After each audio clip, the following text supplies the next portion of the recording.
Boa noite a todos.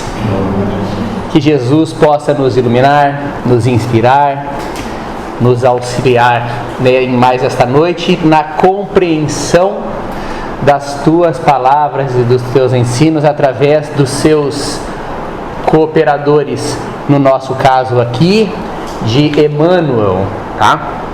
Primeiramente, inicio com uma propaganda. Esta série da FEB, né, que ela compilou, esse daqui é o Evangelho por Emmanuel. É uma coleção, uma coletânea que a FEB compilou, pegou livro Pão Nosso, Caminho, Verdade e Vida, Fonte Viva, Vinha de Luz, pegou o Espírito de Verdade, pegou, enfim, um monte de...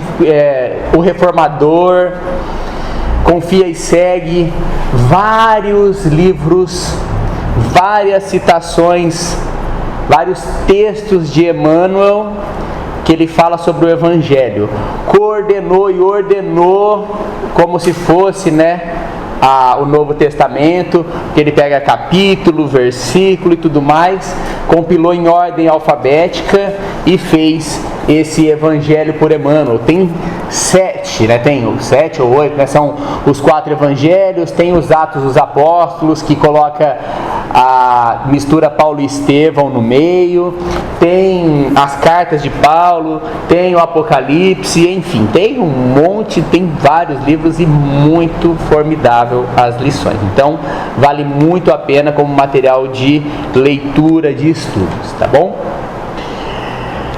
Emmanuel, ele nos fala o seguinte, ele fala assim numa das lições, que a vida em si é conjunto divino de experiências. E paramos para analisar o que é a vida. Quando ele fala, a vida em si é um conjunto divino de experiências. A vida é a que é hoje, como nós estamos aqui? Sim. Mas eu desencarnado, eu como espírito, não sou vivo? Não é a vida também? A vida de uma planta, de um animalzinho, enfim. Então a vida é uma soma de experiência. E nós, quanto a espíritos que já nascemos há milênios, né, há milhões de anos, que já habitamos nas esferas unicelulares, lá na amebinha, né, no protozoário, enfim, né, na mônada, como o André Luiz gosta de falar, né, o comecinho da inteligência, as sensações, as situações, nascendo perto da Antártida, né, ou dos polos, a sensação do frio, nascendo mais perto do trópico, na sensação de calor, perto de uma rocha vulcânica,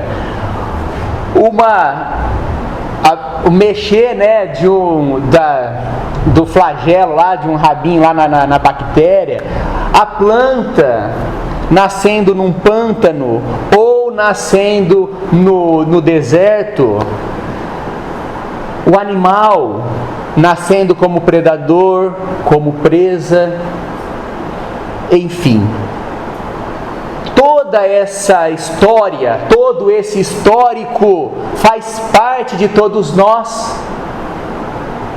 E essa é a vida, essa é a experiência que cada um de nós trazemos conosco. Então a vida em si é conjunto divino de experiências. Cada situação dessa que a gente passou, a gente foi aprendendo, foi aprimorando, foi sentindo e formou-nos como somos hoje. Aí ele vai mais especificamente, né? Cada existência isolada, a nossa, a atual encarnação, por exemplo, nossa anterior, enfim, cada existência isolada oferece ao homem o proveito de novos conhecimentos. Por exemplo, essa encarnação, eu sou engenheiro de alimentos, tá?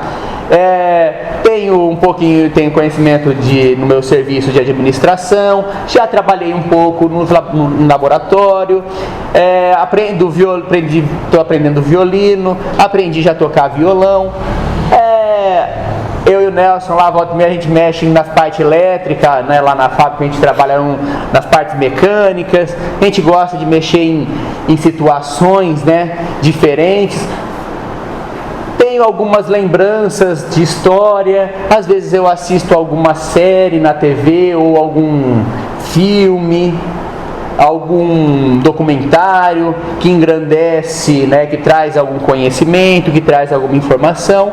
E essas coisas, né, nessa encarnação eu nasci no Brasil, na outra encarnação eu posso nascer em um outro país, ou eu nasci numa família equilibrada, eu nasço numa família desequilibrada, eu nasço com deficiências, enfim, são situações que cada existência traz o seu conhecimento, a sua informação, e através de como foi o histórico da nossa vida, também vamos aprendendo com essas experiências. Esses novos conhecimentos vão nos formando, nos engrandecendo. Só que ele fala o seguinte também, ele fala que a aquisição de valores religiosos é a mais importante de todos os conhecimentos. Os valores religiosos são os mais importantes, em virtude de constituir o movimento de iluminação definitiva da alma para Deus. Valores religiosos é totalmente diferente de religião. Não fala de palestrante espírita, de ter lido a coleção inteira do Evangelho por Emmanuel, de ler a Bíblia, de saber decor e salteado, de ser padre, de ser médium. Valor religioso é virtudes. As virtudes, os conhecimentos que a gente leu, que a gente estudou nos livros, nas leituras, nos estudos que a gente teve de moral, e aquilo realmente entrou em mim, e através daquilo ali eu modifiquei. E por que os valores religiosos são mais importantes do que os novos conhecimentos da existência? Porque se eu tenho valor religioso e eu faço administração, eu sou um administrador correto e bom. Se eu tenho valores religiosos e tenho uma família desestruturada, o meu futuro, as minhas escolhas vão caminhar por caminhos bons. Se eu tenho problemas, né, de nascença, situações difíceis para lidar, e eu consigo ter conquistado valores religiosos, eu não me revolto. Então, os valores religiosos, eles são muito mais importantes do que o conhecimento, porque essas virtudes nos fazem andar dentro do caminho correto, independente do que aconteça fora, independente das situações e do local em que eu estou exposto na minha existência. Por isso que ele coloca que valores religiosos é o mais importante de todos os conhecimentos que a gente precisa ter. E voltamos a falar que os valores religiosos não é o conhecimento, não é a informação. Eu posso dar uma aula para vocês sobre paciência, mas eu garanto para vocês que se vocês ficarem comigo meia hora, vocês percebem, até pelo jeito de eu falar, né, de atropelando as palavras, que eu não conquistei ainda esse valor religioso, né, essa é a virtude. Então, eu posso até expor, porque na teoria a gente sabe, mas na prática a gente ainda está caminhando, né? Beleza? Então, Emmanuel continua. Os homens, contudo, estendem a esse departamento divino, que é a religião, a sua viciação de sentimentos no jogo inferior de interesses egoísticos. Por quê? Porque o valor religioso é diferente do conhecimento no livrinho, como eu falei. A pessoa, por que a gente escandaliza, né? Fala, o médium não sei o que foi pego fazendo tal coisa, o pastor não sei o que aconteceu isso, o padre, né, o bispo, o não sei o que foi pego fazendo aquela coisa feia, escandaliza tudo. Porque o conhecimento, a informação, né, se a gente tem vício desses vícios de sentimento, eu vou utilizar essa condição minha de destaque com os meus defeitos, e aí eu vou entrar naquele caminho falho, naquele caminho fora do que é para fazer. Então, por isso que valores religiosos. Os templos de pedra estão cheios de promessas injustificáveis e de votos absurdos. Ou seja, é cheio daquilo lá, né? É a noite da cura, é o momento, né, da salvação, é vem aqui, aqui onde eu tô, que aqui é onde salva. Faz isso e você tem o reino dos céus. Ou seja, a gente vive uma vida, vive uma situação totalmente estranha, né? Uma situação que a gente não tem lógica. Então, independente das minhas atitudes, aquele momento ali eu estou resolvido, eu vou lá que o médium vai me operar e vai curar a minha úlcera nervosa, né? Então, são situações que não condizem. Então, por isso que Emmanuel deixa claro que o importante são os valores, né? As virtudes. Aí ele continua pegando pesado, né? Porque, enfim, é Emmanuel, né? Não tem jeito dele, ele vai só puxando nossa orelha, né? Muitos devotos entendem encontrar na divina providência uma força subordinável. Tanto é que a gente fala, meu Deus, né? Meu Deus, o meu Senhor, né? Enfim, a minha igreja, o meu centro. A gente acha que Deus, né? Ali eles fazem a nossa vontade, impregnada de privilégios e preferências. Foi Deus que me deu, enfim, né? Vamos sempre inclinando a nossa tendência, a vontade de Deus aos nossos caprichos, e não o contrário, nós nos acendermos para encontrar Deus, né? Então, temos que tomar cuidado. Aí, isso aí até então, vamos dizer assim, que Emmanuel está falando para os outros, né? Para as outras religiões, né? Nessa situação. Mas aí ele vem agora, ó. Outros se socorrem do plano espiritual com o propósito de solucionar problemas mesquinhos. Vamos lá no centro, ou vamos numa sessão mediúnica, porque eu quero me ver livre do meu obsessor, que é aquele cara que me atrapalha e quer só fazer coisa ruim na minha vida, mas é eu que chamo ele, porque ele não vem se eu não chamar, né? Se eu não me afinizar. Ou então a gente quer saber, né, vai numa cartomante, olhar a sorte, quer ver o nosso futuro, ou o nosso passado, o que aconteceu, que é as coisas miraculosas do plano espiritual. Pedimos na prece, né, ai Jesus, ai Deus, eu preciso melhorar de vida, por favor, que eu consiga aquele emprego novo, que eu consiga um aumento, que eu consiga passar na prova. Eu não estudo, mas eu quero passar no vestibular, quero ter uma nota boa, enfim. Então, essas coisas são um tanto quanto estranhas, né? Por quê? Por que são estranhas? Porque esquecem-se de que o Cristo ensinou. Deu aula, né? Falou muita coisa, mostrou pra gente, contou historinha pra gente entender, mas também ele exemplificou. Como é que a gente vai querer? Ele fala aqui, ó, a cruz do Calvário é símbolo vivo. Como que a gente vai querer acreditar que a gente, porque foi ao encontro de Jesus, Jesus resolveu os nossos problemas? Ou que ele salvou as nossas vidas, sendo que ele morreu na cruz. O salvar de Jesus não é dar carro, não é dar uma vida fácil, moralmente falando. Mas é porque Jesus morreu na cruz. A pessoa pode acreditar, é porque, como está escrito lá no Antigo Testamento, né?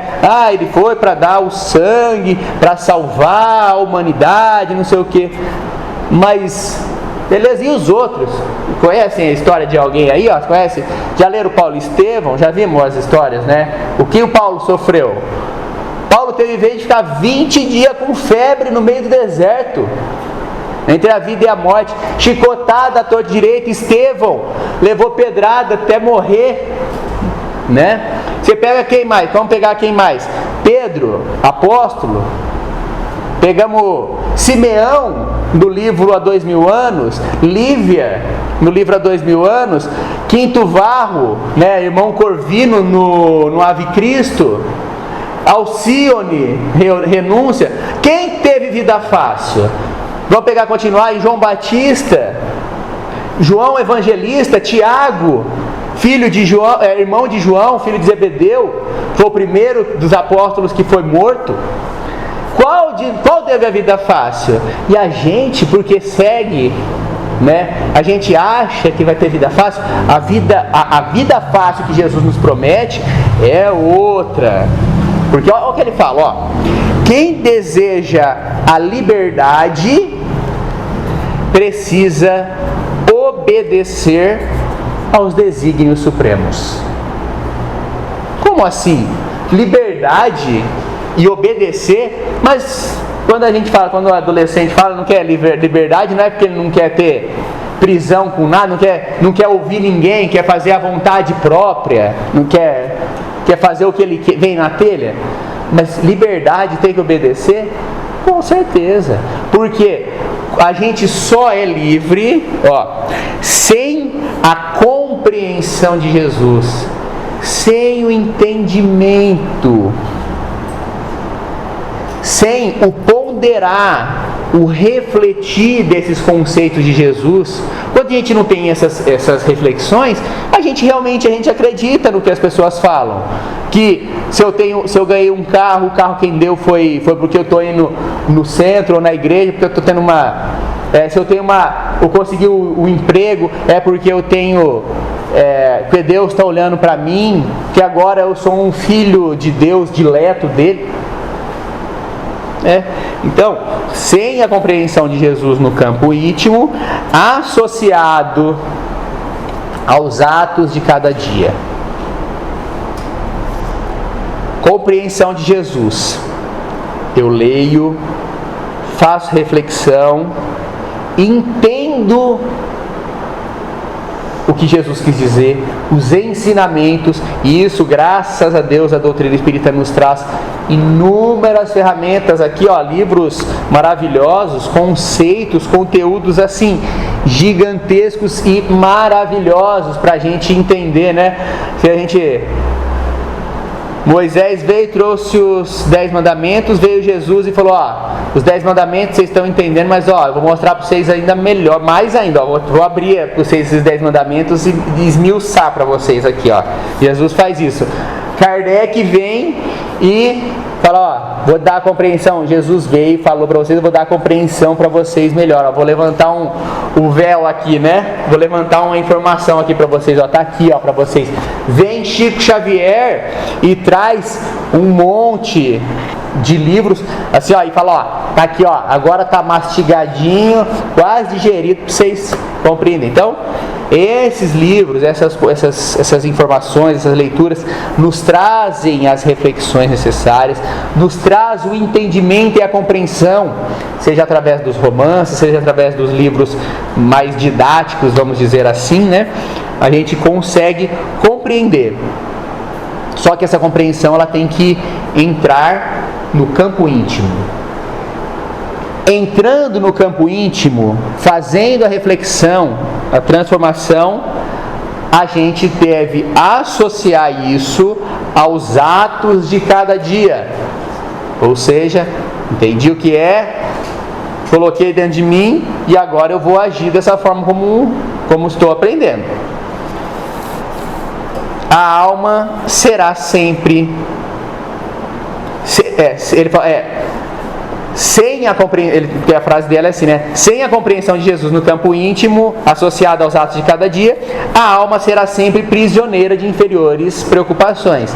Se a gente não se ater a isso, né? Se não fizer esse movimento de ler, captar, entender, transformar e agir, a gente vai ser sempre prisioneiro, mesmo querendo a liberdade, né? E por que nós falamos tudo isso aqui? Falamos isso porque Jesus, quando estava logo no começo, ele nem tinha mal tinha começado, nos conta lá no livro Boa Nova, que ele passa ao longe, João Batista olha e fala assim, para os dois irmãos que eram seguidores de João Batista, João e Tiago. Antes de ser discípulo de Jesus, já estavam meio que seguindo João Batista. Aquele cara lá, passando lá longe, aquele cara lá, ele é o que vai mudar a história, é dele que eu estou falando. E eles, vaza atrás de Jesus. Jesus percebe que está sendo seguido, né? Mas deixa ele chegar mais perto. E aí ele vira-se para os dois e fala: que buscais? Para os dois, né? Bom, e esse daí está narrado no livro de João, capítulo 1, versículo 38, essa história. E aí, Emmanuel faz essa reflexão toda por causa dessa frase de Jesus, do que buscais. E ele finaliza a lição de um dos livros, No Caminho, Verdade e Vida, falando assim pra gente, que a gente nunca deve esquecer que Jesus está parado na porta de todo o templo religioso, de toda a casa que prega a renovação e a transformação no bem. E a cada um, cada um de nós, quando entramos, Jesus vira-se para cada um de nós e fala: que buscais? E aí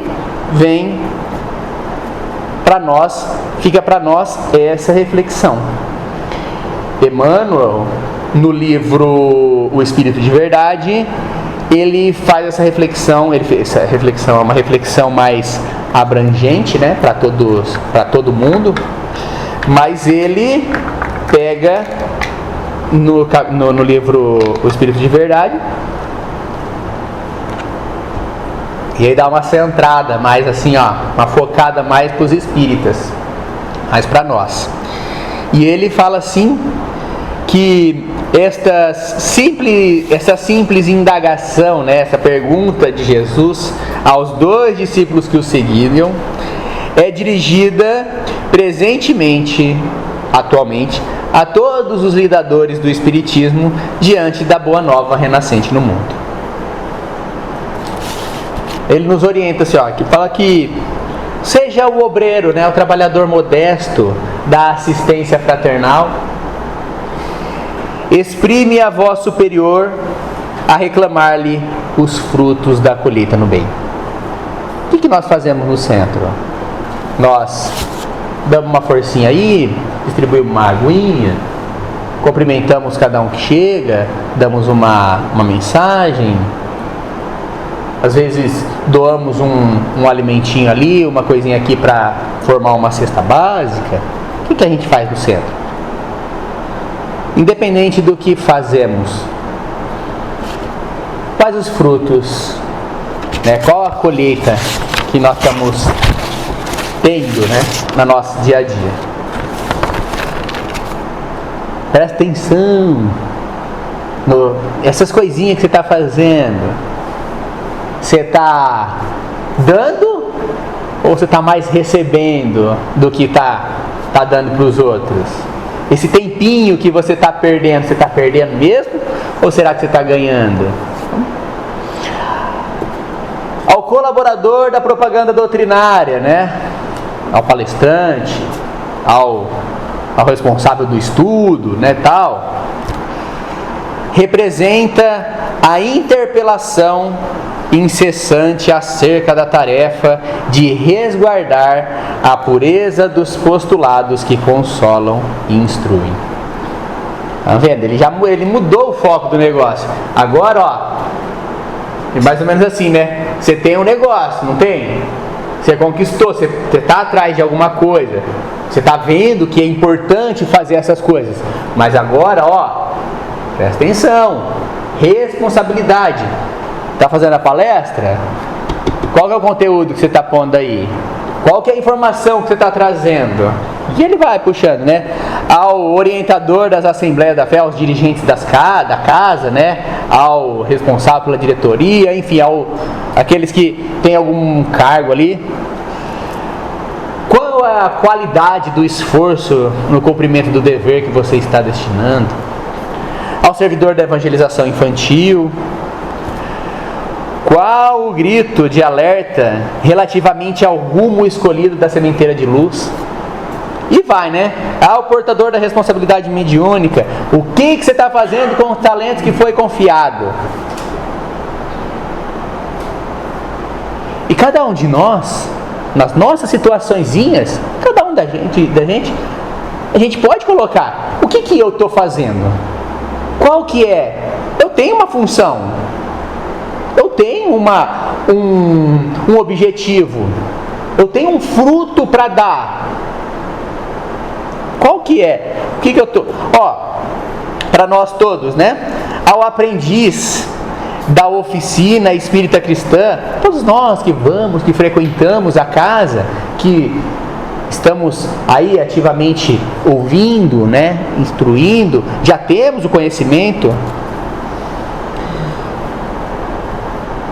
Qual é a sinceridade que traz consigo, alertando para os deveres justos? E aí?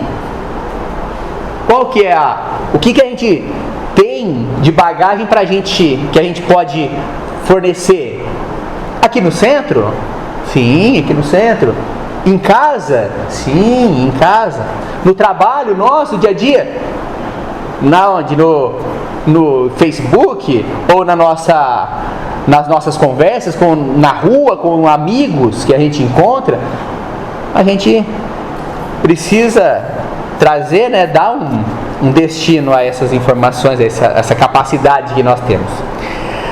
A cada criatura que desperta em mais alto nível da fé raciocinada, ou seja, e aí cada passo que a gente atinge, eu estou aqui frequentando, eu estou trabalhando, estou me modificando, posso começar a ler um pouco mais, posso ver palestras, né? Posso ver vídeos, posso me instruir cada vez mais, aprender e galgar passos para cima e indo, né?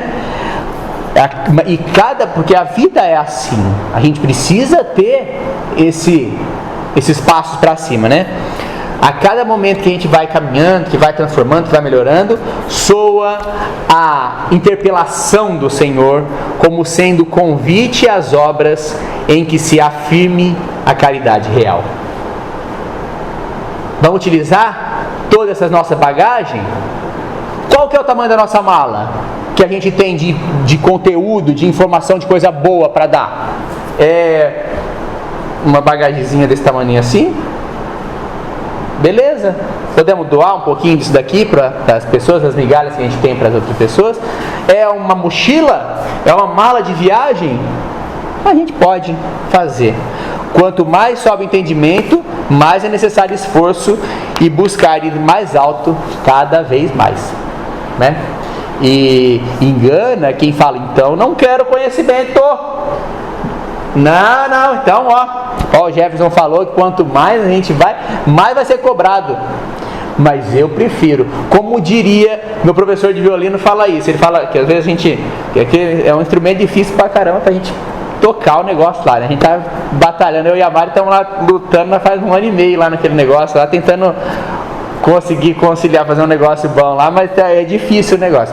Mas meu professor fala assim, ó, que a gente precisa desinibir, porque às vezes você toca perto do professor, você toca meio com vergonha, né? Porque não sai bonito, né? Não sai um negócio legal.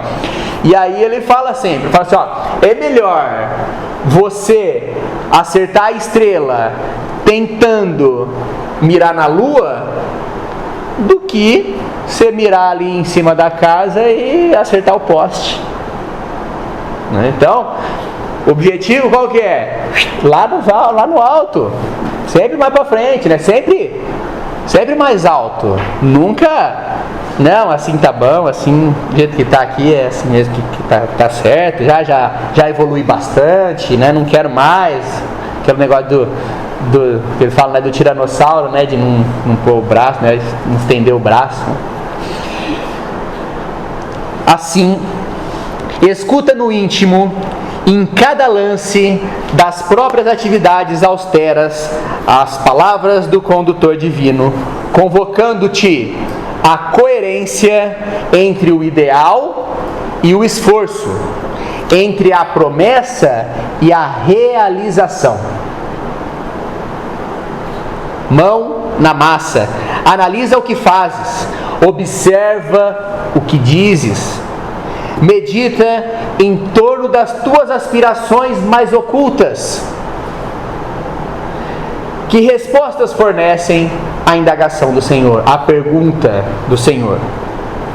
Quem segue o Cristo, vive-lhe o apostolado, serve, coopera e caminha avante, sem temor e sem vacilação, lembrando-te de que o verbo da verdade incide sobre nós a cada dia e nos pergunta incessantemente: e aí, que buscais?